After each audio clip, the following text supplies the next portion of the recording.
정부가 업무 개시 명령 확대 등 화물연대 파업에 대한 압박 수위를 높이자 노동자들이 반발하고 있습니다. 경남 지역 화물연대도 반발하고 나섰습니다. 지난 1일 사랑의 온도탑에 올해도 불이 들어왔습니다. 올해 목표액은 92억 4천만 원입니다. 노숙인 재활과 요양시설 운영 관리 업무가 지방자치단체로 이양됐습니다. 관심과 지원이 중요한 가운데 지자체의 대책을 알아봤습니다. 김해시 화포천의 쇠기러기 폐사체에서 검출된 조류 인플루엔자가 고병원성으로 확진됐습니다. 경남 야생조류에서 모두 11건의 고병원성 AI가 나왔습니다.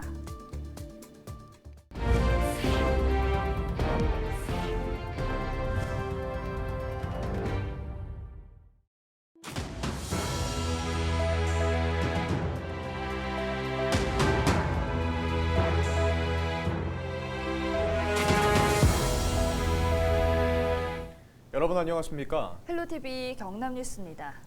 정부가 화물연대 파업에 대한 압박 수위를 높이고 있습니다. 시멘트에 이어 정유와 철강 등 피해가 큰 업종에 대한 업무 개시 명령 확대를 준비하고 있는데요. 화물연대는 노동자의 절박한 요구를 무시한 처사라며 반발하고 있습니다. 화물연대 경남본부도 5일 한자리에 모여 자신들의 절박함을 호소했는데요. 표영민 기자가 보도합니다. 창원 가포시나 붉은 머리띠를 두른 사람들이 도로 한쪽을 차지했습니다. 화물연대 파업 노동자 700여 명입니다. 이들은 최근 정부의 업무 개시 명령 확대와 공정위 조사 등으로 약화된 투쟁 동력을 이어가기 위해 거리로 나왔습니다.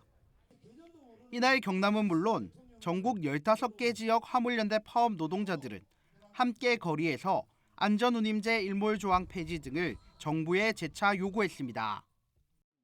정부가 지금 업무 개시 명령제로 다시 또 추가를 해서 조합원들을 탄압한다고 하겠어 더 조직화 만들고 그런 주로 사업장을 중심으로 해서 더욱더 간결한 투쟁, 끝까지 가는 투쟁을 만들어 보도록 하겠습니다.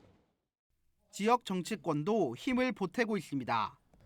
진보당 경남도당은 화물연대 파업을 지지하는 성명을 발표하고 연대 투쟁의 의미에서 천막농성에 동참하기로 했습니다.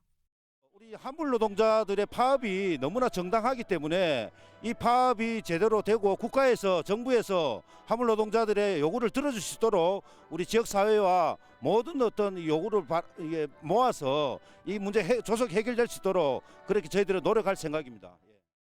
경찰은 대규모 집회로 인한 사고를 우려해 각포신항에 3개 중대 200여 명의 경찰을 배치했지만 다행히 운송 방해나 위험물 투척 등 노조원과 비노조원 간의 마찰은 없었습니다. 화물연대 파업이 장기화되는 가운데 민주노총이 6일 연대 총파업을 예고하면서 정부와의 강대강 대치는 당분간 계속될 전망입니다. 헬로티비 뉴스 표영민입니다. 김해의 한 공장에서 작업 중인 비노조원을 협박한 혐의로 화물연대 노조원 40대 A씨가 경찰에 붙잡혔습니다. A씨는 5일 새벽 6시 20분쯤 김해의 한 공장에서 시멘트 하역 작업을 하던 비노조원 B씨에게 다가가 파업 중이니 눈에 띄지 말라는 취지로 협박한 혐의를 받고 있습니다. 김해 서부경찰서는 A씨를 불구속 입건해 조사하고 있습니다. 겨울 추위가 본격적으로 시작되면서 어려운 이웃을 돕기 위한 사회복지 공동모금회의 나눔 캠페인이 경남에서도 시작됐습니다. 이번 목표액은 92억 원 정도인데 경남도민 한 명당 약 3천 원을 기부하면 모을 수 있는 금액입니다. 여전히 끝나지 않은 코로나에 경기 침체까지 겹치면서 모두가 힘든 시기지만 이럴 때일수록 도민들의 따뜻한 마음이 필요합니다. 김영민 기자가 보도합니다. 지난 1일 겨울 추위를 녹이는 사랑의 온도탑에 밝은 불이 들어왔습니다.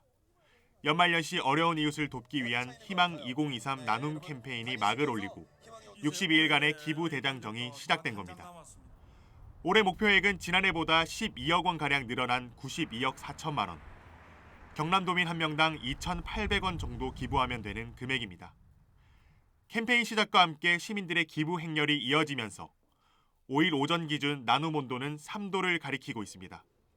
꼭 돈이 아니어도 좋습니다. 여러분들이 함께 생각해 보시면 누군가에게 위로받았을 때는 따뜻한 말 한마디, 건네는 밥 한 숟갈, 그리고 김장했다고 전달해주는 김치 한 포기가 여러분들 삶을 따뜻하게 만든 경험이 있으리라고 생각하는데요. 어려운 사람들이 뭘 필요할까 한번 고민해 보시는 따뜻한 겨울이 되시기를 소망합니다.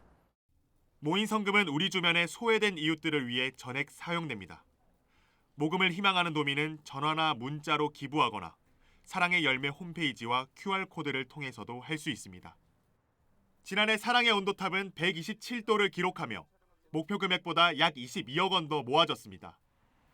하지만 올해는 코로나19 장기화와 내수 경제 침체로 더욱 어려운 상황인 만큼 그 어느 때보다 도민들의 자발적인 참여가 필요합니다. 희망 2023 나눔 캠페인은 내년 1월 말까지 계속됩니다. 헬로티비 뉴스 김영민입니다. 연말이 다가오고 있습니다. 기부의 손길까지 이어지면서 훈훈한 분위기를 만들고 있는데요. 하지만 겨울철 말 그대로 추위와 싸우는 이들이 있습니다. 바로 노숙인들인데요. 몰려오는 한파 속 노숙인들의 상황은 어떨까요? 송유찬 기자가 취재했습니다. 한파가 다가오면서 정부가 노숙인에 대한 복지 서비스 제공을 확대하고 있습니다. 특히 올해부터 노숙인 재활과 요양시설 운영 관리 업무가 각 지방자치단체로 이양되면서 지자체의 관심과 지원이 더욱 중요한 상황입니다. 이에 따라 전국 지자체별로 노숙인 대책은 물론 겨울철 피해 대책을 마련하고 있습니다. 인천시의 경우 한파 저감시설과 한파 쉼터 등을 마련해 피해를 예방하기로 했습니다. 또 재난도우미를 활용한 노숙인 보호 활동을 강화하고 지원 활동도 이어갈 계획입니다. 사실은 꼭 한파시가 아니더라도 저희가 1년 365일 현장에서 지금 거리 노숙인을 상대로 3분이 항상 상담을 좀 진행을 하고 있습니다. 이제 손난로라든가 또 방한용품도 또 저희가 기부를 받아서 그분들한테 제공을 하고 있고요.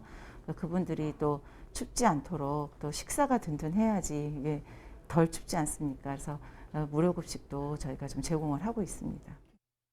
보건복지부 자료를 보면 전국 노숙인 수는 지난 2016년 11,340명에서 2021년 8,956명으로 2,384명 줄었습니다. 이 중 82.2%인 7,361명은 노숙인 생활시설에 입소했는데 입소자 중 1,107명은 자활, 3,343명은 재활, 2,911명은 요양 중입니다. 반면 거리에서 노숙을 하거나 단순히 시설만 이용하는 노숙인은 전체의 17.8%인 1,595명. 하지만 통계에 잡히지 않은 이들까지 포함하면 5명 중 1명 이상은 거리 노숙인입니다. 추운 겨울 거리에서 생활하거나 지하상가 등에서 하루를 보내는 이들이 수천 명에 달할 수 있다는 것. 이처럼 노숙인들이 감소하고 있다곤 하지만 여전히 많은 이들이 거리에서 생활하고 있습니다. 방법은 없을까? 노숙인의 재활과 자활 등을 돕는 인천의 한 시설을 찾아봤습니다. 여느 시설처럼 작업이 한창인 이곳은 대부분의 인력이 노숙인입니다. 시설 대표인 이준모 목사는 노숙인이 정착할 수 있는 방법은 일자리라고 얘기합니다. 결국에 노숙인의 가장 큰 문제는 일자리 문제인데 일자리 문제가 해결되지 않으면 아무리 국가가 주거를 먼저 제공을 한다 하더라도 그곳에서 알코올릭화 되거나 아니면 사회로부터 단절되어 있는 상태에서 사망할 수 있고 이런 문제가 있기 때문에 그런 사람들 끌어내서 계속 일자리를 제공해야 되는데 노숙인 10명 중 2명은 추운 겨울 거리에서 보내야 합니다. 한파가 이어지고 있는 만큼 관심과 지원이 절실해 보입니다. 헬로티비 뉴스 송유창입니다.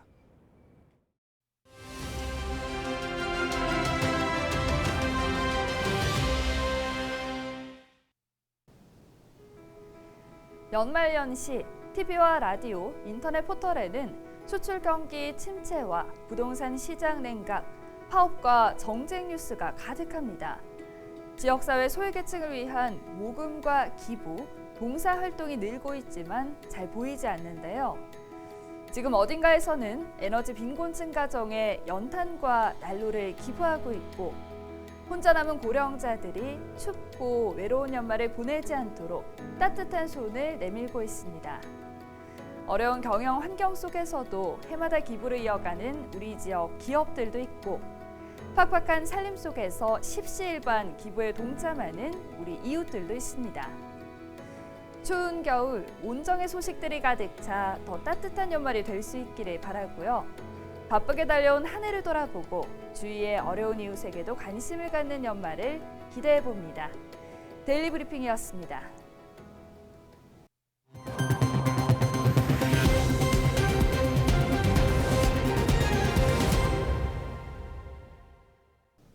지난달 28일 김해시 화포천에서 발견됐던 쇠기러기 폐사체에서 검출된 조류인플루엔자가 고병원성으로 확진됐습니다.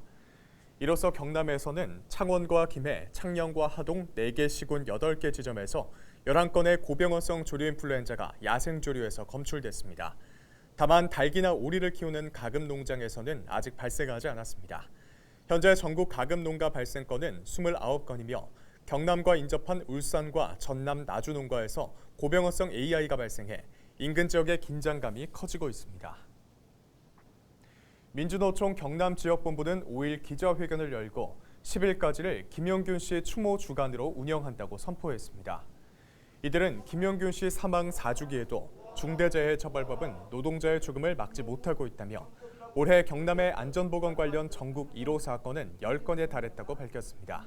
또 올해 9월까지 산업재해로 51명이 사망했으며 이들 중 49명은 50인 미만 사업장에서 사망했다고 덧붙였습니다. 이들은 이 기간 희생당한 노동자를 추모하고 실태조사 결과 발표, 당사자 증언을 듣는 등의 자리를 마련하기로 했습니다. 경남 최초의 공공배달 앱인 배달올거제가 2년을 버티지 못한 채 오는 20일 운영을 종료합니다.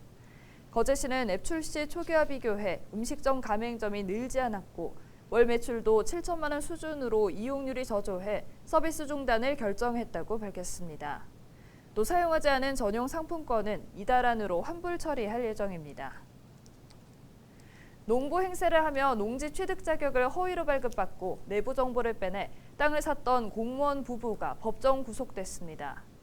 창원지법 밀양지원은 농지법 및 부패방지법 위반 혐의 등으로 재판에 넘겨진 남편 A씨에게 징역 3년 6월을, 아내 B씨에게 징역 3년을 선고했습니다.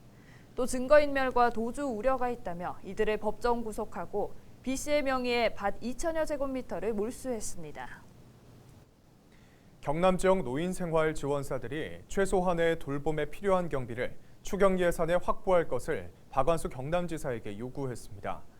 이들은 5일 기자회견을 열고 그동안 노인 생활 지원사는 매년 연말 고용 불안과 매일 무상 연장 근로를 강요받는 등 열악한 처우를 견뎌왔다고 밝혔습니다. 또 이런 처우를 개선하기 위해 교통비 10만 원의 예산이 계획되지만 새 도지사 취임에도 여전히 시행되지 않고 있다고 덧붙였습니다.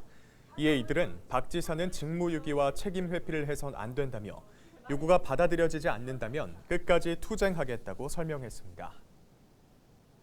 경남도 교육청과 경남 다문화 가족지원센터가 학교 다문화 교육 활성화에 나섰습니다.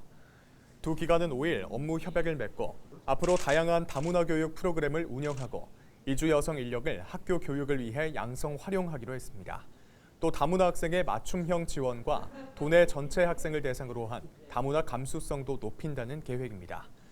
도교육청은 이번 협약으로 친다문화 학교 분위기가 경남 안팎에 조성될 것으로 기대했습니다. 대한민국 대표과일 선발대회에서 거창 샤인머스켓과 사과가 각각 최우수상과 장려상을 받았습니다. 거창군은 지난 2일 대구 엑스코에서 열린 2022 대한민국 대표과일 선발대회에서 이승필 씨의 샤인머스켓과 강성갑 씨의 아리수 사과가 각각 최우수상과 장려상을 수상했다고 밝혔습니다. 구인모 거창군수는 올해 전국적으로 품질이 나쁜 샤인머스켓이 대량 출하돼 소비자들에게 외면받고 있던 상황에서 거창 샤인머스켓이 전국 최고상을 받아 기쁘다고 말했습니다. 합천군이 국가하천유지보수사업 실태평가에서 최우수 지자체로 선정됐습니다. 지난 2일 낙동강유역 환경청이 실시한 국가하천유지보수사업평가는 전국 30개 지자체를 대상으로 평가했고 이 가운데 합천군이 1위에 선정됐습니다. 합천군은 이번 평가로 국가하천유지보수 사업비 2억 원의 인센티브를 받고 담당 공무원도 환경부 장관 표창을 수상할 예정입니다. 김윤철 합천군수는 지역 주민과 조화되는 국가하천 만들기에 최선을 다하겠다고 강조했습니다. 이상으로 뉴스를 마칩니다. 함께해 주신 여러분 고맙습니다.